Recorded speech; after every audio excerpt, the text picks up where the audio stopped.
Apa khabar semua? Hari ini saya nak sharekan satu aksesori motor yang boleh membantu kita untuk melindungi motor kita di mana sahaja dengan mudah dan cepat. Memperkenalkan tudung motor PI31.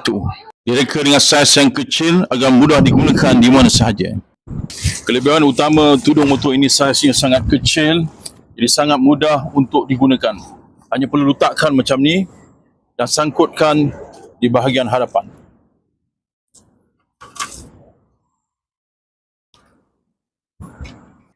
Di bahagian sisi tudung motor ini juga disediakan tali pengikat tambahan yang mana kita boleh gunakan untuk ikatan yang lebih kemas, terutama sekali ketika angin kuat.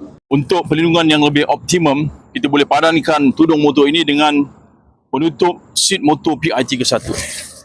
Dia sangat mudah untuk digunakan, hanya perlu letakkan dan sangkutkan di bahagian kiri dan kanan serta di bahagian belakang.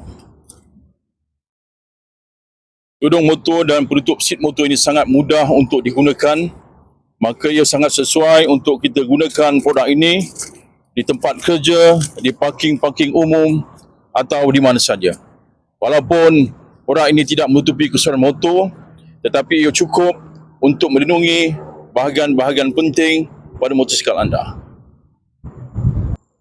Jadi bagi siapa yang sayangkan motor, di rumah atau di tempat kerja tiada parking berbumbung, boleh gunakan tudung motor dan penutup seat motor ini untuk lindungi motor anda.